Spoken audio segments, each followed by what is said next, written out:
Noriko, Noriko, Noriko. She keeps calling herself that. Oh, oh. Hello, the artistic boyfriend doing here. Welcome back to the Corpse Factory. Let us continue, and maybe we'll finally finish Act 1. I'm a little worried that I haven't received a newsletter for an obituary today. My latest victim, that twin woman, had her photo timestamp set to 9:01 a.m. this morning. If I made the work like it has last few times, then she should be well and truly dead by now. Should have slit her own throat, or someone mysterious should have come along and slit it for her. It's not like I managed to identify how Corpse Girl's power works. I'm not closer to figuring out why her victims die. All I know is that they do die, and yet I can't find any matching obituaries for the day. I tried searching manually too. I can't always rely on my automatic filters to get it right. I scoured every source I can find and have gone for nothing. It's possible that she hasn't killed herself yet, and it's possible that she's planning to do it. Or maybe someone else is still plotting to kill her on Corpse Girl's behalf. It's also possible that this time my victim won't die. Depressingly, that puts me back at square one. My winning streak will be over before it really begins, so the corpse photo has no effect. I make a mental note to discard the burner phone when I get home, so I somehow forgot to get rid of it on my way to work. Being so absorbed from it's gonna cost you. Being so absorbed in my strict morning routine. But it's not too late. Barely 24 hours have passed since I sent out the photo. I've run too far from my modus operandi. Yo, you came. Mad. Hey, Kojiro. The familiar halting voice snaps me out of my thoughts. Kojiro stands before me wearing slightly cleaner clothes than the last time we met. It's very possible that he interpreted the meetup as a date and decided to wear his absolute best outfit. The smell of the morgue is only faint upon him thanks to the desperate cover-up scent of strong cologne. Hi. Can I sit? Please. Kojiro pulls up a chair, sits across from me. He's relaxed and awkward all at once. His tall, lanky form doesn't really seem to fit in with the tiny, cozy cafe he selected as a meeting point. Waiting long? No, not really. Great. Ordered yet? No. What do you recommend? House blend. Fantastic. They roast it here. Also, the chocolate gâteau is amazing. I'll order 2 slices. Thank you, but I'm not hungry. Coffee is fine. Roger that. The waitress eventually comes around and Kojiro places our orders in fluent French. I think the waitress is taken aback as she bows politely and humbly asks him to repeat himself in Japanese. He's just showing off. Is he just showing off his French skills? Once our order is settled, Kojiro leans forward and looks into my eyes. Wear glasses? I subconsciously reach a hand to my face to check if I'm indeed wearing glasses. Of course I'm not. No? Why would you say that? Kojiro leans back casually and shrugs. Didn't remember. Maybe you had them on last time. Last time, he's referring to when we met at the library? I've never worn glasses. Sorry. Don't be sorry. Just making conversation. This place is great, right? It's true that the cafe possesses a quiet, comfortable atmosphere. The smell of freshly roasted coffee lingers in the air. The display of various cakes on the front counter doesn't make me ill. I can make out the faint sound of acoustic music in the background with vocals in what I presume to be French. All in all, it's a nice place, Kojiro chose well. Oh, is this place expensive? I just don't have much money, that's all. Don't worry. It's on me. Oh, why, thank you. How's work? The bank, right? I cocked my head to the side. Did I ever tell him what I do for work? I don't recall saying anything on the subject. I work at the head office for Temujin, not in an actual bank. That's so. Huh. Read your profile wrong. Oh, the noise profile, probably? I relaxed somewhat at his explanation. Of course, he would have read my noise profile before meeting up with me. That's pretty normal. I don't keep much personal information on it, but it's true that my workplace is listed. The conversation is put on hold as the waitress returns with 2 cups of coffee and a single slice of chocolate gâteau. I hope I said that right. The cake is delicate and moist, and my stomach growls in betrayal of my convictions. Kojiro thanks the waitress in French, and she once again bows in embarrassment and takes her leave. Bye. He scoops up a section of the cake with his fork and holds it out to me. I wave a hand politely and shake my head. Oh well. Takes a bite and looks immensely satisfied with the choice of dessert. Could eat if you wanted. Your skin and bones. Excuse me? Just saying. Could stand to gain some weight. Never him. Who would say that to a young woman? I'll have you know that I eat perfectly well. Think. Whoa. Sorry. Wasn't trying to be mean. You're gorgeous. Just saying, some cake wouldn't hurt. I'm gorgeous. I feel a little flushed. I look down at my phone to avoid Kojiro's warm gaze. Try the coffee, please. I reach for the cup in front of me. More due to the pleasant aroma than Kojiro's suggestion, I take a sip. It's been served at the perfect drinking temperature, and it's absolutely delightful. Rich, delicate. I could drink this all day. I've probably been wasting my time drinking canned coffee. This is the real deal. Thoughts? For the first time since Kojiro arrived, I smiled. It's wonderful. Right? I like your smile. This guy is really laying it on thick. I didn't come here to be swooned. Still, the praise is kind of nice, even if he is just trying to play me with the oldest lines in the book. I figured I should switch the subject and encourage him to stop flirting. So, how long have you worked in the morgue? Wow. Good question. Okay, let's see. 34 now. Started there at 22. Damn. 12 years. Never thought about it. Shit, I'm old. No, not at all.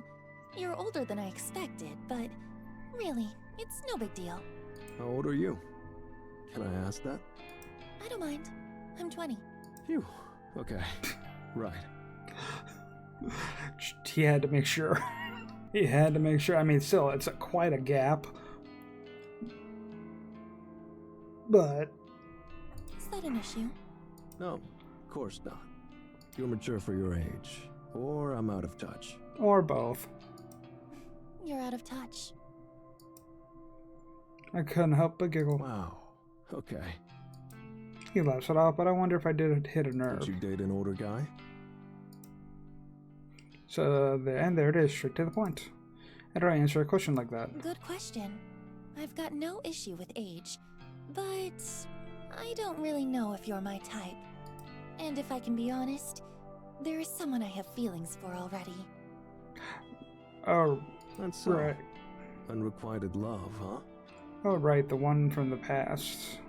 Owie, right, Owie. Owie, was it? Something like that. Props can't compete with that. Well, that's okay. I mean, you're stunning. Out of my league. Thrilled to be friends if nothing else. Friend sounds nice. Okay, took it kind of, well, he took it nicer than most guys would. Mad.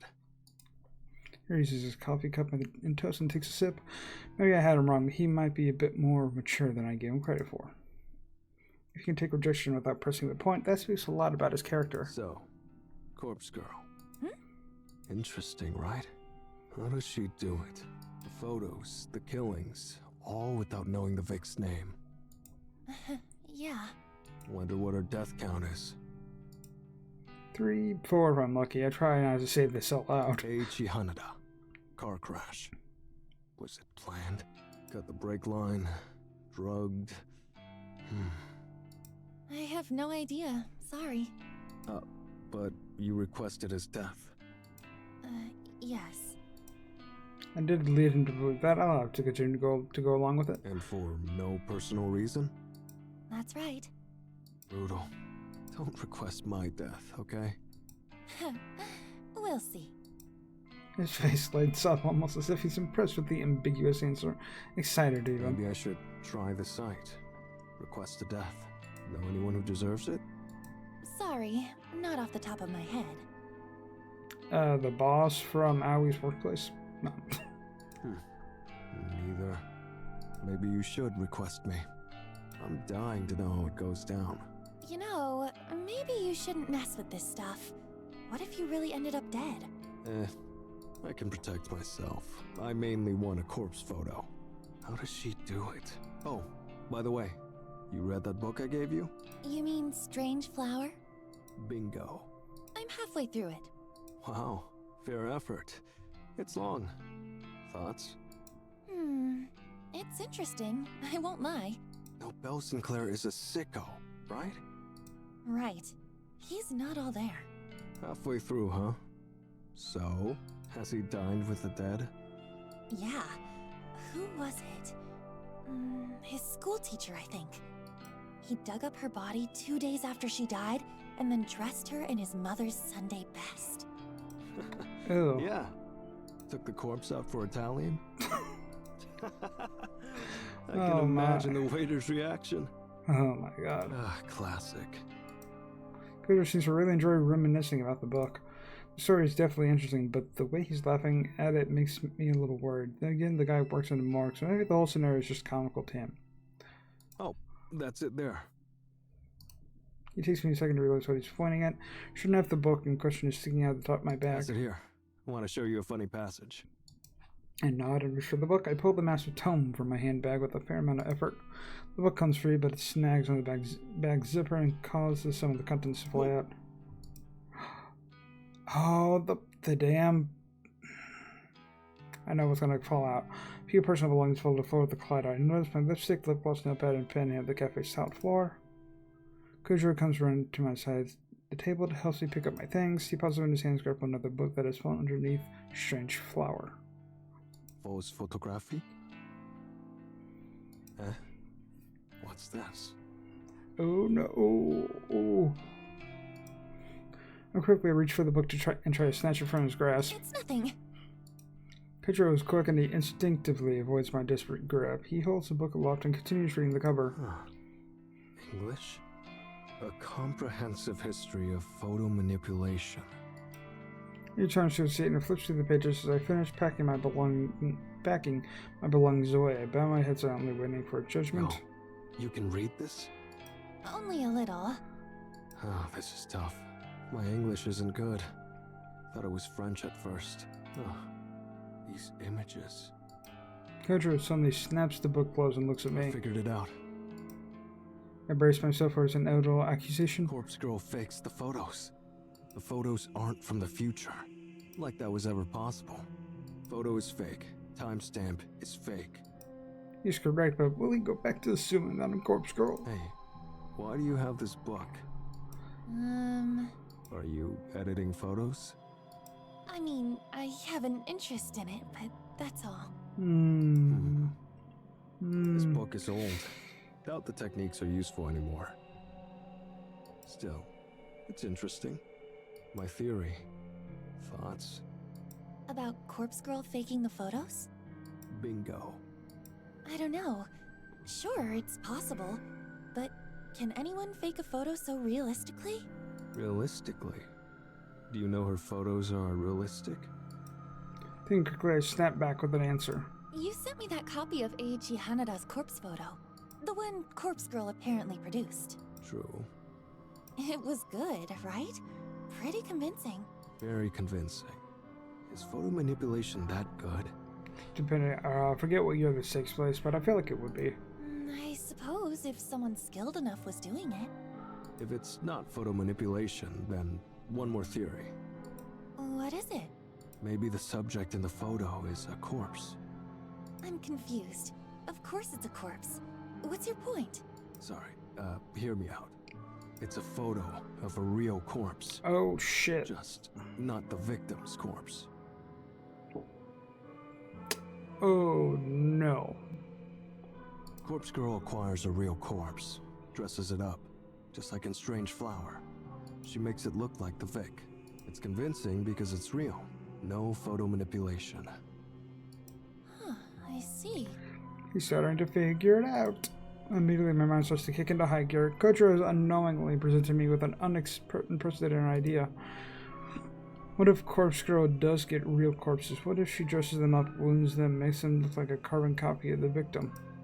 Then she holds a photograph session to capture the magic? The realism will be amazing. It'll be way more convincing than manipulating a photo, even though I've become pretty good at that. It'll be the next step in realism. It's sure to convince victims to kill themselves. If Corpse Girl's victims can be relied upon to kill themselves, then I don't have to continue to question the cause of death. I wouldn't need to worry about whether some mysterious third party is wandering around slaying people on Corpse Girl's behalf. All of the deaths would be caused by suicide. It would be predictable. Conquering victims would simply be a matter of forging a convincing enough corpse replica. But the legwork involved in acquiring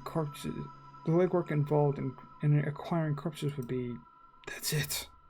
Answer's sitting right in front of me with a smooth chocolate cake on his chin and an empty coffee cup resting in his hands. Say, hypothetically, would it be easy for Corpse Girl to even have access to dead bodies? Okay, so he's assuming the photos are not faked. The body itself is faked. Like it's a real corpse, but it's like faked, but not the pictures being fake. Okay. I thought he was starting to just understand what she was actually doing. Legal ramifications aside, could she possibly have a source of cadavers to desecrate at will? Yeah, it's not impossible. Take someone like me. I have the morgue. I'm there alone mostly. Someone like Corpse Girl makes me an offer. I'd give away spare corpses, no problem. Ooh. Of course, I could get busted. It's not about losing my job. I'm not going to prison. The price would have to be right. But that's just me. Employees in other morgues, well, can't speak for them. Interesting. So he'd be willing. So you would willingly work with Corpse Girl if the price was right? Yeah, I've said it before. Big fan. I support her work. It's fascinating. I know but could this just be a lie from him? Because he already suspects her and he's just lying about it? Is he lying about it? If she really is using cadavers to make photos, then, well, I'm offended she didn't come to me for help. This is amazing. I never mentioned this meeting could be so lucrative. If I want to get my hands on all the corpses already, I can just ask him here and now. I find myself breathing heavily, and I notice that my cheeks are warm and my head feels lightly airy. It all comes down to whether or not I really want to step up my game. The way things are, well, the twin woman, my latest victim, doesn't seem to have given up the ghost. Maybe I'm being impatient, or maybe my work just isn't as convincing and powerful as I want it to be. Then there are the cases of the previous victims. Sakane Tsurumaki killed herself, there's no doubt about it. But Eiichi Inada, it's highly possible his cardiac truly was accidental. I may not have had a hand in that after all. Ruji Hatano, my first ever conquest, cause for death still eludes me. There's no way she could have killed herself in the position her body was discovered in. She's the whole reason I started suspecting someone else's involvement in the first place, after all. So there's one definite suicide, one potential murder, and one death that was an accident, a traffic collision that happened to coincide with the date I wanted the victim to die. Statistically, there's no way to know how Corpse Girl's power actually works. It's almost like deaths are just caused at random, and when you pile in the countless failures I've encountered over the past year, well, my success ratio isn't very impressive. I could truly compel victims to simply kill themselves, and it would take the guesswork out of the whole thing, that's for sure. With Kojiro's help. I could acquire cadavers and make them look like my victims. The work would be completely different to photo manipulation. There would be gore involved, no doubt about it, and it'd take a steady hand and some makeup artistry and access to clothes, props. Then there's lighting to consider and backdrops. It's one thing to take an image from the dead race of the deceased and have a corpse splatter on the pavement ready to go. It's an entirely different thing to drag a body out of a morgue and put it in a position to take photos of it.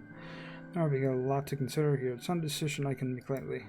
And on top of that, I doubt I have the courage right now to ask Kojiro straight up for his help. But if I do go forward, I'm absolutely positive it'll lend a massive amount of credibility to Corpse Girl's mission. The extraordinary realism will pave the road ahead of me with blood. So, finished your coffee? Oh, I quickly take a sip and drain the cup. that was delicious. Thank you for treating me. Very welcome. Shall we head off? Yes, let's. Any plans for the night? Yes, sorry I can't hang out longer. No problem. I had fun. Kojiro stands up unconscious his wallet, leaves a few bills on the table and sits toward me. Sam too. Okay, I thought when her stuff fell, I thought it was going to be her the burner phone because she didn't get rid of it yet. I thought that was what was going to be found, not the other book. I completely forgot about that other book. Okay, I stand up to him and playing my best hand. I quickly lean forward and planted a soft kiss on his cheek. The maneuver is surprisingly difficult thanks to his height, and I don't think I pull it off as gracefully as I had planned. Thank you for the date. Will I see you again? Oh, she is playing it up. I give him my best alluring look as I bent my eyelids gently. Yeah, of course. Oh, she is playing him up for me. She is playing him. He slowly rubs his cheek with tender fingers and means that I just kissed him. Bye-bye now. I spin and make a beeline for the exit. She is gonna play him. Oh, my turn of the legs overturn me as I step out onto the pavement outside. It's not my nature to try and seduce somebody for my benefit so much that my attempt at it has left me feeling rather queasy. I don't know if I pull it off, but now that I've left the cafe, I can't look back to see what effect I had in Kochiro, if any. I cross the road and a shiver runs down my spine. I hope I'm prepared for what I'm getting myself into.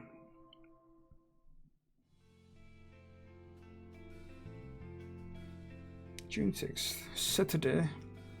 The weekend is here, and despite my desire to stay inside my apartment with the doors locked and windows closed, I found myself at the mall shopping for a new phone charger. The current charger gave up on me at midnight, and now my phone is running dangerously low on life power.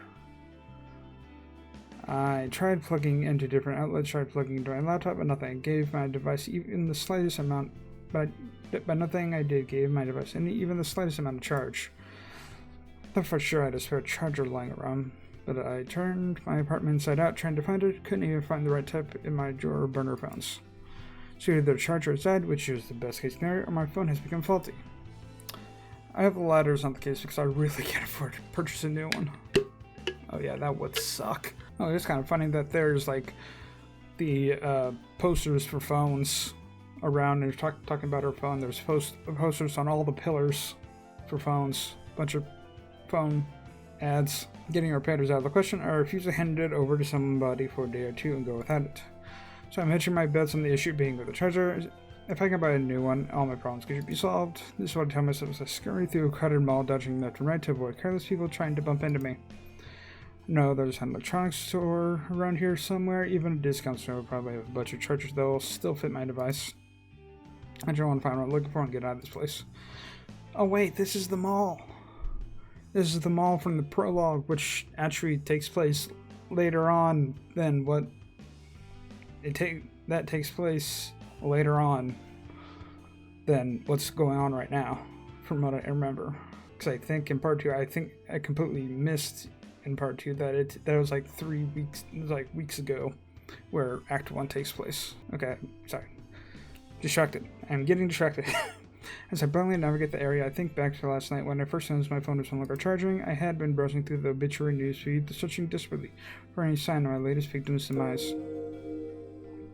No clues came up. There were countless new obituaries, of course, but this is a big country and people die every day. But very few matched the description of my victim. The obituaries that did match had photos included, but none of them looked remotely like the twin woman. It was dead end after dead end. I might have to just accept the fact that this latest request will go unfulfilled. But accepting it makes me angry, very, very angry. I find myself stopping through the mall more often than simply walking. A few people glance at me, but I don't pay heed. I want that woman to die. I wanted her twin sister to rejoice so despair at the fact that befell her own flesh and blood. I wanted her to feel the fear of seeing her own corpse in a photo. I wanted her to feel the cold and clammy hands of death tugging at her skirts, whispering to her, inviting her to spiral down and down and down and down and down. To spiral down and just die. To give up, to die. To spiral down, to die. Spiral out of control. I wanted her to die. I just wanted her to die. I wanted her to die. Spiral down, down, down. Why didn't you die? Why didn't you die? My head is foggy, my senses blurred, my face hot, my hands cold. I repeat the mantra through gritted teeth. Why didn't you die? Why didn't you die? Why didn't you die? I fall to my knees and scream at the top of my lungs. Not in public. Why didn't you die? Not in public. Not in public. Don't do this in public. Why didn't you fucking die? What the hell? Damn, she's having a full meltdown. Can we get a security guard down here, please? Die! Is she going to kill somebody? I'm scared. Oh, the music is so unnerving. I'll kill her.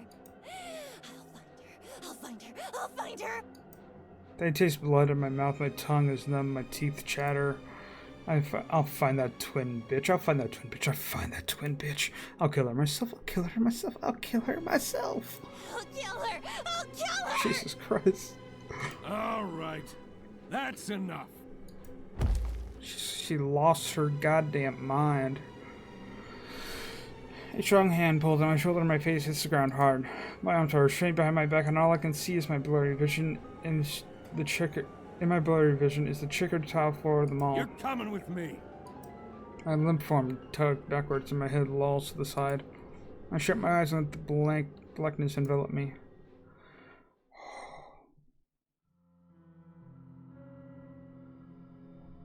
A stinging cold ice pack bites against my cheek and rudely awakens me from my stupor. I don't know where I am. I don't remember why I'm here, but the sudden chill spreads across my face. The sudden chill spreading across my face is nice, almost soothing. I realize that somebody, a tall man, is holding the ice pack to my cheek, and he motions for me to take a hold of it myself. I reach a sluggish hand to grab the ice pack and continue to press it against my skin.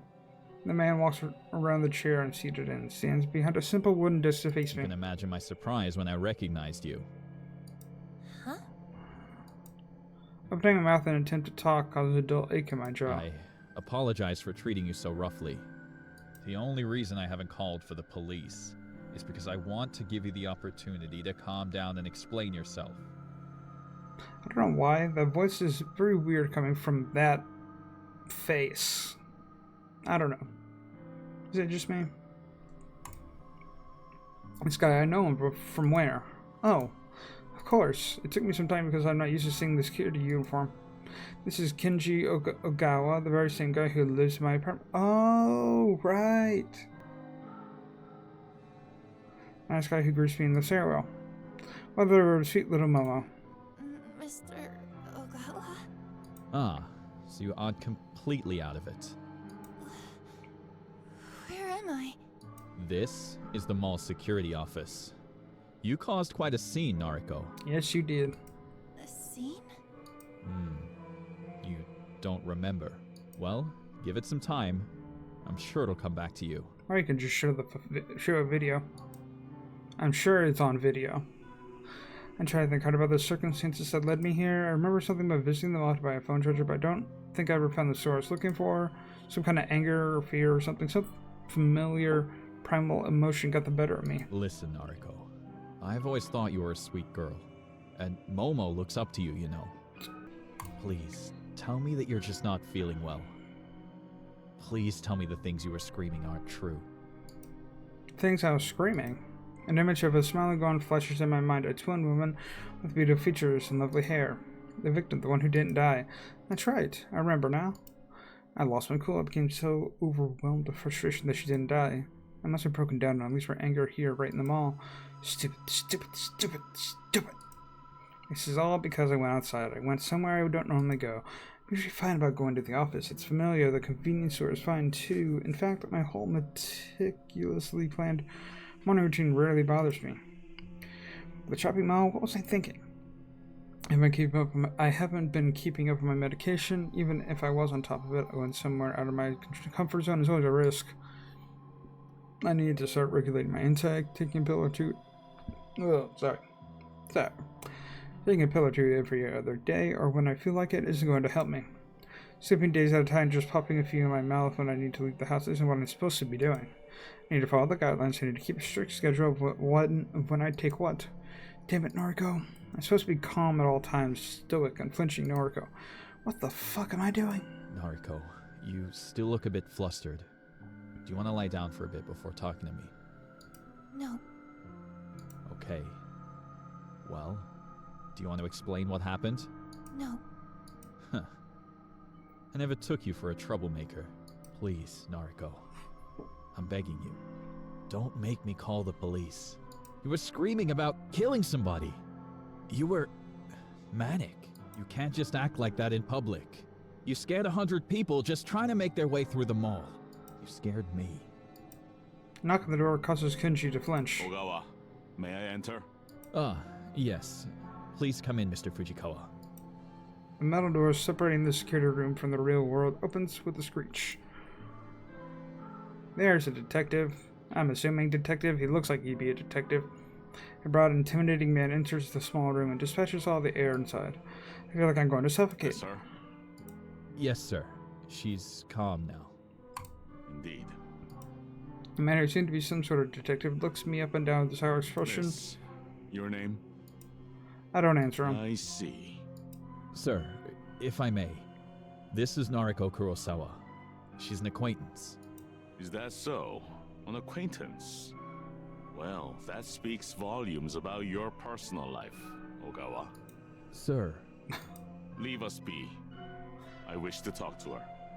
Yes, Mr. Fujikawa. Kenji bows, his grim smile cracking under fear as he exits the room. The detective, or whatever he is, towers over me. He pulls out a badge from inside his check and flashes it at me. My name is Fujikawa. I'm a detective, an investigator, for the Tokyo Metropolitan Police Department. You must understand that we take death threats very seriously in the police force. Huh? Excuse me, but Kenji said he didn't call the police. Kenji? Ah, Ogawa. Well, never mind what he said. I was here already in regards to another case. I happened to witness your little outburst. Ogawa was kind enough to allow me a moment to interview you personally. I swear, if the other case is the twin, I swear, if that other case is like the twin that she's so worried about not dying. Right. So, what do you want to talk about? Listen, if I were in your shoes, I'd drop the sardonic act. I have reasonable grounds to arrest you here and now. His voice drips with pure venom. This guy isn't joking around. I squirm a little on my seat and remove my cold ice pack from my face.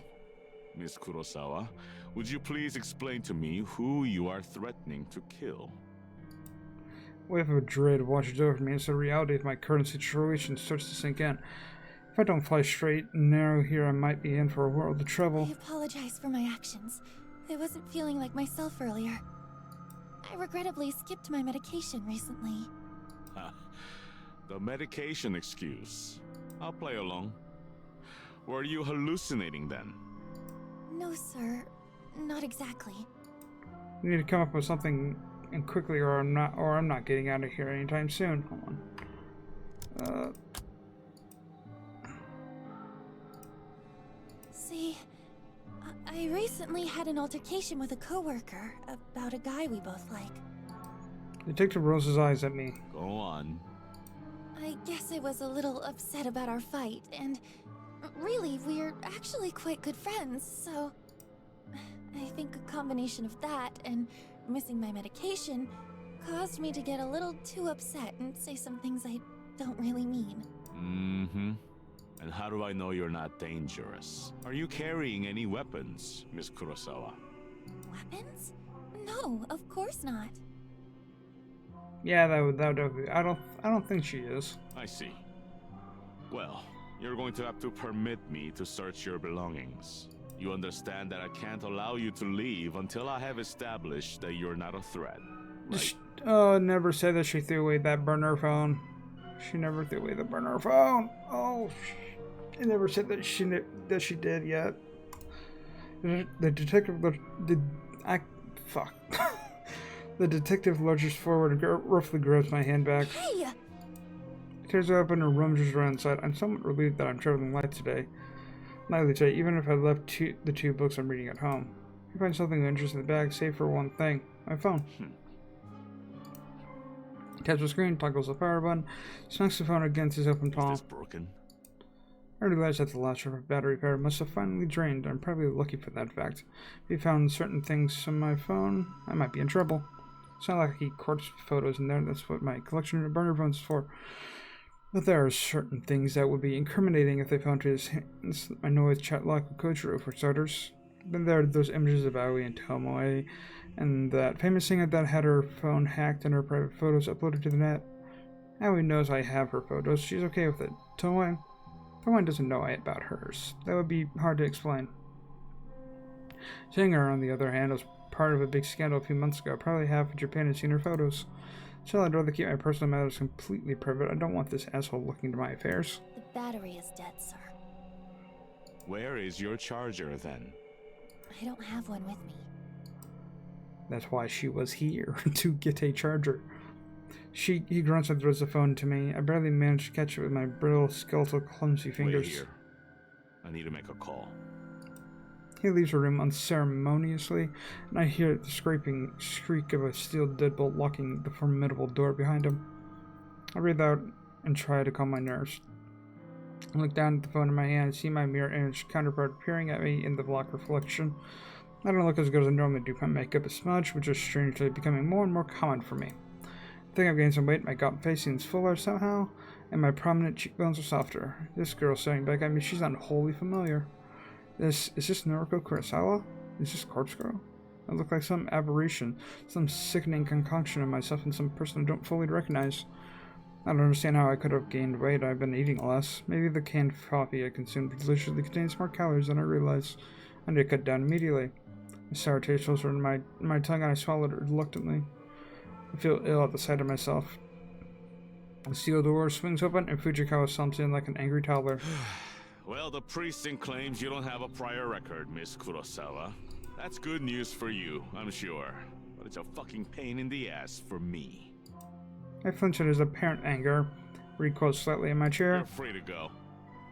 However, I'll remember you. Another incident like this, and I'll have you in for a psychological assessment faster than you can blink. I can do nothing but nod as a wave of relief washes over me. Get your things and get out of here. Oh, for the love of God, go eat something. You look like a starving child. Second time a guy said that to you. Fujikawa spins on his heel with force and once again leaves me sitting alone. I'll take a minute to collect my thoughts before picking up my belongings and shoving them into my handbag. As I leave the security office, I spot Kenji standing outside the door. He bows his head meekly. Take care, Noriko. Yeah. He doesn't lift his head as I walk away. Oh, we're on this again. Oh.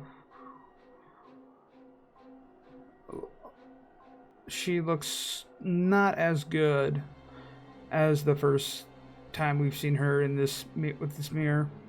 So much for stoic, unflinching Noriko. Remember stoic, unflinching Noriko? This is her, weak of flesh, weak of will, weak. Noriko can't control her emotions. Noriko can't face the world outside without the help of her peppy pink pills. Noriko. She keeps calling herself that. Oh, shit. Oh, hello. Oh, I'm noticing it changing. She keeps calling herself that. I keep calling myself that. But I'm more than her. I'm Corpse Girl. I'm bigger than the frail body before me. What do my looks matter in the grand scheme of things? What does my ego matter? I want to be beautiful, thin, gorgeous. Good, true, call me gorgeous. It made me feel good. But that doesn't matter. None of it matters. Corpse Girl matters. She will succeed, and the world will continue to spin. I need to gain weight or lose weight. I need to look like Aoi with her small frame and cute features and that bust that's too hard to look away from. I need to look like Tomoe with her fuller figure, her obscene fashion sense, and those oddly beautiful eyes that she doesn't deserve. I need to look like Hiroko with her bad haircut, terrible piercings, and trashy clothes. I need to look like Mother, who is just like me and Noriko combined, but with vacant eyes that used to be sparkling and clear, but now just glaze over whatever you try to talk to her. I need to look like Noriko with her dark hair, her intense gaze, her healthy, acceptable frame. I don't need to look like this skeleton, this living. Oh, and we're back to this. I don't need to look like this physical embodiment of hunger and longing and lust and fear and stress and anxiety and uncertainty and ambition and exhaustion. Ooh. I curse in the mirror, spit in my own reflection. Fuck you! I unclench my fist until my nails dig and tear and pierce my flesh, letting blood trickle between my knuckles and drip down to the I carpet. don't want to be you!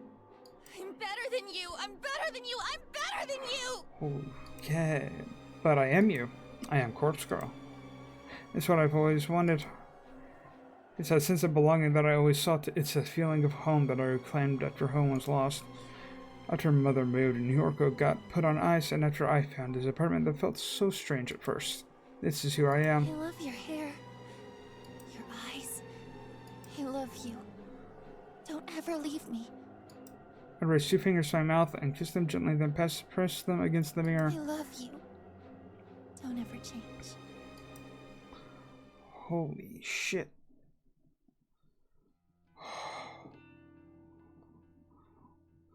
That was intense. That was so intense. Holy shit. To my absolute delight, I woke up this morning feeling really refreshed. I was worried that my temporary incarceration at the mall would continue to stress me out. Thankfully, my fears were unfounded. I spent the early morning cleaning up my room. I had to use some elbow grease to get a few specks of blood out the carpet and to clean a bit of lipstick off my mirror. I even took my medication with a tall glass of water. I didn't skip the pills. I don't like this time. It will be some time before I feel stable, maybe even a few weeks, but the fact that I'm already taking steps forward has done wonders for my mood. Today's a day to stay inside and work on me. I can't have another incident like yesterday. I can't break down in public and put myself at risk. I can't break down at home again, feed on my insecurities and anxieties. I need to be strong for Corpse Girl. For me. With my room now clean, I need to spend a little time tidying the rest of my apartment. As I work, I make myself a new mental checklist of commitments. Noriko's promise list, if you will. Commitment. Number 1, I'm not going to lose my shit if the victim doesn't meet their demise. Just because a twin woman didn't kill herself doesn't mean I'm a failure. I had 3 successes before, and I'll have more successes again. I just need to try harder, work harder, refine my methods, keep moving forward. I'm not at a dead end yet. I have a trick up my sleeve. After all, Kochiro's connection to the morgue may very well be the ace I need to win. Commitment number 2, I'm going to improve myself. I won't say that I'll fix myself. I'm not broken. Not yet. I'm going to improve. I'll keep up with my medication. I'll keep up with my social life. That means keeping in touch with the few friends I have. Aoi, Shinya, and even Tomoe. Going to eat a little more, not much more, because I want to stay slim, but enough to give me more energy, more motivation. I don't want to be weak anymore. Commitment number 3, the last one. I'm going to get over Aoi. I love her. I've loved her since high school. In those days, she always stood by me. My insecurities and anxieties never pushed her away. She knew what I was going through, what I still go through, and she could relate to me. She has her own compulsions, anxiety to deal with, so I can't lean on her like I used to. Instead, it's my turn to help her out, but I will move on from obsessing over her. She isn't ready for a relationship, and she explained all the reasons why when she rejected me so long ago. Clinging to the hope that one day we'll be together isn't good for my current state. I need to be moving on, moving forward. I need to let go. She is and always will be my dearest friend. I'll always love her, but I will let her remain as simply my friend, and I will find someone else to call a lover. This last commitment really makes me feel like a weight has been lifted off my chest. Instead of obsessing over how I spend countless nights lying in bed looking at her photos, thinking about her at odd hours of the day. Instead of all that, I'll be able to move on. Even if it takes some time, I'll find someone who wants to be with me. There are plenty of fish out in the sea, as I say. I can't say there's anyone particular I have my eyes on just yet. My social circle is pretty limited after all.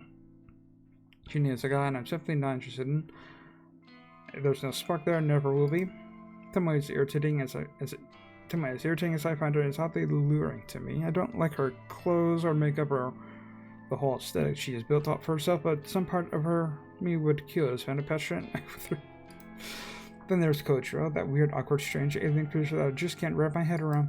He said I'm gorgeous, he really said that. But he's too weird. I feel like he's the kind of guy that would stalk you and stab you if you ever broke up with him. For now I can't think of anyone I'd seriously pursue, but I'll give it some thought. Sometime I'll have all the time in the world. I'll find myself smiling as I finish tidying up the apartment. Having a nice, clean place to live really does help to lift the spirits. Unfortunately, I still haven't managed to get rid of that lingering scent of mold that always wafts around. It's a musty odor that seems to be ingrained in the very walls of the apartment building for at least as long as I've lived here. I know it's not coming from my apartment because it's pretty easy to smell from downstairs too. As far as I can tell, my place is completely mold-free. It might not be the best at cleaning, but if nothing else, I keep disgusting mold out of my house. So the kitchen odor aside, my place is clean and cozy now. I lay down on the couch and stretch my body, letting my taut muscles stiffen and then relax. Days so early, and it feels good that all my chores are already complete. Icing on the cake is the fact that Corpse Girl has 2 new requests sitting patiently in her inbox. I logged in early and saw them, but decided to sort out my cleaning first. I could reward myself by spending the rest of the day working on the new requests. Trying to contain my excitement at the prospect. 2 requests to work on is better than I could hope for, and I'm sure at least one of these new victims will fall. My positive attitude will go a long way to ensuring my success this time. Not able to restrain myself anymore, I snatch up my laptop from a charging point next to the couch. I flip open the lid and gaze at the photos that I downloaded earlier. My 2 new victims, fresh blood. First is an older male, maybe in his 50s, typical businessman type. He might as well be a clone of every other nondescript man you see on the subway, at the supermarket, on TV. If I had to guess, I'd take a leap and say his miserable wife wants him out of the picture. Maybe she's unhappy with her finances, or she's having an affair, or she's tired of his clone face and his clone personality. Regardless, someone wants him, this unremarkable man, removed from the face of this unremarkable world. Second victim is much, much more interesting. 2 things struck me as noteworthy about this photo. Firstly, the cleavage, of course. Secondly, the image is a photograph of a photograph. Somebody has snapped a picture of an actual physical photo and uploaded it to the site. This photograph is in good condition, as though its owner values it above all else. A signature is scribbled along it in white ink. It's an autographed photo of someone who is perhaps moderately famous. I don't recognize the woman in question, and the signature in her name is a mess, but I can't make out even a single kanji in her name. Because I'll be willing to bet that a disgruntled fan is requesting her death. If she's an idol, or a singer, or an actor, it wouldn't be unheard of for something like this to happen. A fanboy gets to meet her a few times, they shake hands at events or whatever. He asks her out, she politely declines. Then the obsession begins. If the fanboy can't have her, no one can kill her. Well, that's a theory I slowly piece together as I examine some of the finer details of the photo. Reasons behind their requests don't matter. They never matter. I'll kill them all the same. I'm going to work on the woman's photo first. I'll timestamp her photo with tomorrow's date and send it to her this afternoon. I should give her about 24 hours to give up on life and light herself on fire. Jesus. Maybe I'll do the same with the businessman. I'll give him a timestamp set 24 hours from when I send the photo. It'll be kind of fun to schedule 2 deaths to occur around the same time. It'll make tomorrow a very exciting day. With my goal set, I load up the database of the deceased and get to work. God, I'm so tired. I'm rather proud of myself today. During my morning routine, I made sure to take my medication in the correct doses. I even washed it down with water. I didn't even interfere with my strict schedule. I still managed to catch the usual train. I got to the convenience store at the usual time and never to the office without a hitch. If I can keep this up, this dedication, this commitment to improve myself, I know I can be stronger than ever. Strong enough to fulfill Corpse Girl's ambitions. I greeted both Shinya and Tomoe when I came into the office and even made small talk for a few minutes. Since the day had nearly ended now, I'm going to make an effort to chat with them again before heading home. Being social will help me get through this. That's what Aoi used to tell me. Anyway, at least before she stopped being social herself. It's about 5:45 p.m. Although both of my latest victims should have killed themselves by now, I don't feel the need to obsessively check for their obituaries. I have a newsletter set on my phone. Of course, if it uncovers anything, I'll be notified. But even if it doesn't, I won't stress out. I'm playing it cool, stoic, unflinching Noriko. The drone in the office always reaches its nadir at this time in the evening. It's actually quite pleasant being able to sit in a quiet environment and feel the soft breeze and the air conditioner against my skin. I take the time to slowly pack away my things and get ready for the journey home. As I take off my headphones and stretch my arms, Tomoe approached me with a spring in her step. Yo, what up, slut?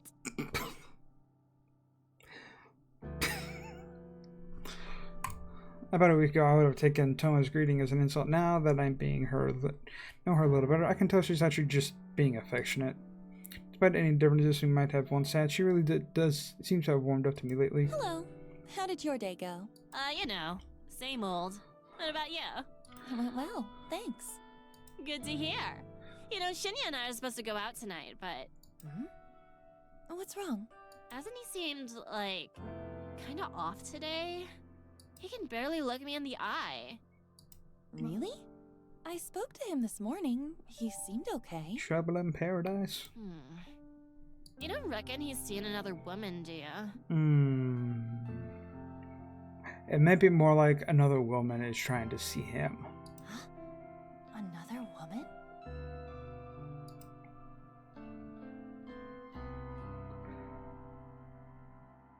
Some fragment of a memory, some glimpse of a murky recollection floated around the corners of my mind, just out of reach. Shinya, another woman. Something is in the tip of my tongue, and I can't quite formulate my thoughts. Shinya isn't the type to cheat, though, so I don't know. It's the other way around. Someone's trying to get him to cheat. Cheating? No, Shinya wouldn't do that. He was so nervous when he spoke to me about being pressured into sex. Oh, that's it. The memory that was floating on the edge of my consciousness has come into light.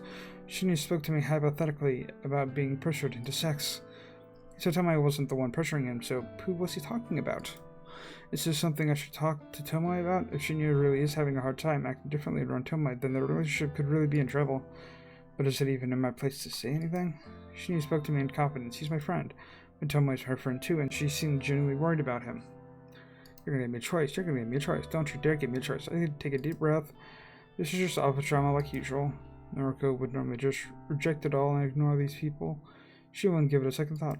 That's unhealthy, anxious, scared, weak Noriko. I don't want to be that girl anymore. I can't believe more than that. I'm improving day by day, and part of that improvement involves being more social. It's good for me, right? Shinya and Tomoe are my friends. People want their friends to be happy. That's normal. That's normal. That's normal, right? I think so. Therefore, I want them to be happy together.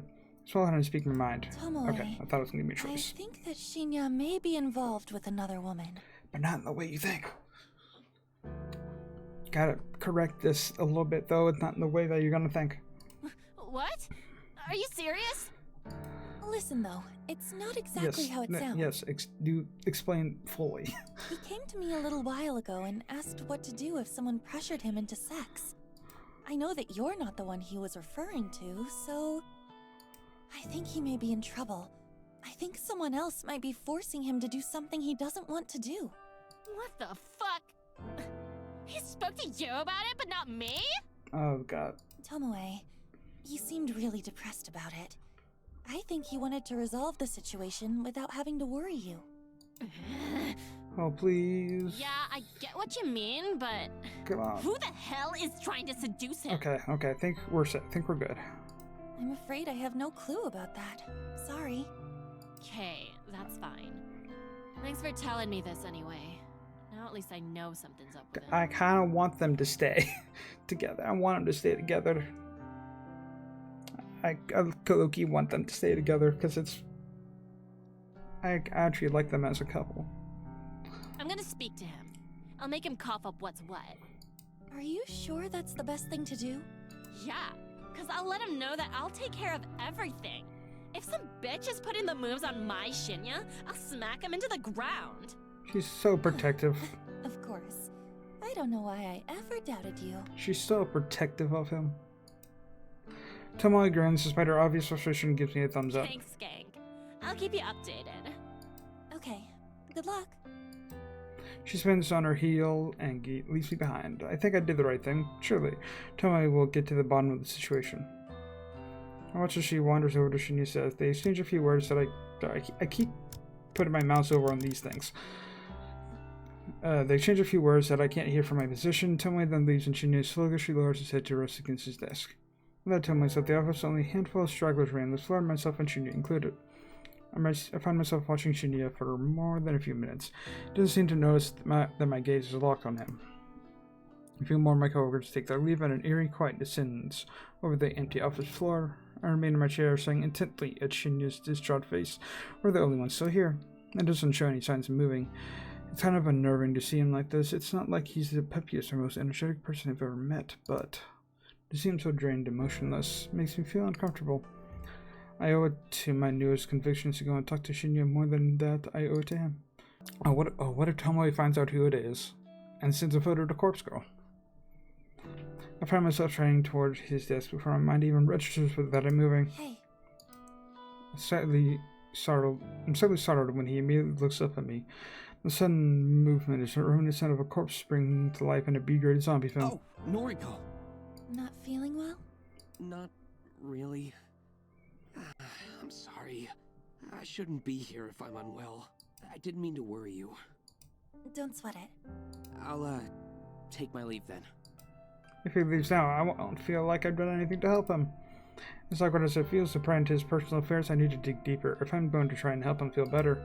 But what should I even say? Oh shit. Now you give me the choices.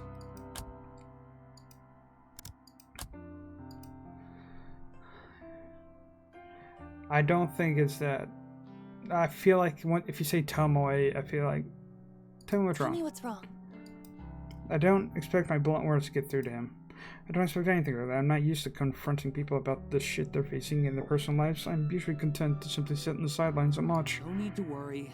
I'll be okay. He tries to smile, but his composure cracks under the weight of his blatant lie. I quickly try to piece together what I know about his current situation. Based on the slivers of information I've been drip-fed, I'm certain that someone has been sexually assaulting him. And at the very least, someone has been trying to force him into doing something he doesn't want to do. I don't know who that person could be. It could be someone from the office, it could be someone from his private life. I'm confident it's not Tomoe. She isn't the kind of person to ever stand up for himself. I'm probably not the type of person to speak up when feeling down. But this person can reveals volumes about how he's truly feeling. Whatever the situation is, it's painfully obvious that Shinya is a victim. Whatever is happening in his life is not his fault, and he's too proud or stoic or embarrassed to seek help, even from his own girlfriend. If I don't put one foot forward, cut to the chase, chances are Shinya will never build up the courage to ask for help before it's too late. Someone is sexually assaulting you, right? He doesn't say anything. He doesn't even flinch, which I have to give him credit for. This is a guy that couldn't keep from blushing last time the word sex was mentioned around him. Yes. His calm response and even calmer demeanor divulges his inner turmoil. I see. I don't know what to say next. I see probably wasn't the best starting point, but I am truly at a loss for words. He confessed so readily, and I expected more resistance. Can you tell me who it is? I can't tell anyone. Not you. Not Tomoe. I can't even tell my father, and he's a detective. A powerful authority figure. Oh, wait, detective. He's a... Are all the characters getting connected? Oh, come on. There's nothing I can do. I'm trapped. Is it the one person? The only other person I can think of is the person that was here in the office. That one woman. The ice-cold woman. Trapped. The feeling I'm all too familiar with. It's a feeling shared by countless victims that neither Shinya and I have ever gone through the same trauma. Part of me can't help but wonder if that feeling of helplessness is what flashes through my minds of my own victims. Actually, I don't have to wonder. I know it to be true. The realization makes me feel simultaneously queasy and satisfied. What will happen if you tell someone? I don't know. If the truth comes out, I could lose my job. I could lose Tomoe. It's definitely that one woman that was here. The ice cold woman. I forgot her name completely because she is so insignificant to me as a character. Because I hated her so much. His job. Then somebody we work with, somebody in this very office, he has been taking advantage of Shinya. Somebody here then. I speak my thoughts loud and he looks directly at me. You're worried you'll lose your job if you come forward. It's obvious. Sorry. I'm not trying to sound rude. If this person found out you came forward, you'd lose your job. Then it's someone in power. A manager. An exec. And that's why you can't tell me. That's right. I nod. I can see the predicament. So, you don't have to say another word to me. Huh? It wouldn't be your fault if I stumbled upon someone assaulting you. It wouldn't be your fault if I was around to witness it. Noriko. A gleam of resolution sparkles from deep within Shinya's cloudy eyes. It's almost as if he's come up with a brilliant scheme, a scheme that I, not so subtly, planted within his mind. Shinya takes a deep breath before collecting his bag. I'm taking the elevator up to the executive offices. Please don't follow me. With that, he gently pushes past me and makes a beeline for the elevator. As the door closes behind him and the familiar thrum of the elevator pans around me, I stand still and close my eyes. I count to 100 in my head, giving Shinya a generous head start. The sun dips behind the office towers in the distance while my eyes are closed. That when I finally finish counting, I open my eyes to a dark and empty office. With a deep breath, I walk in the traces of Shinya's footsteps toward the elevator.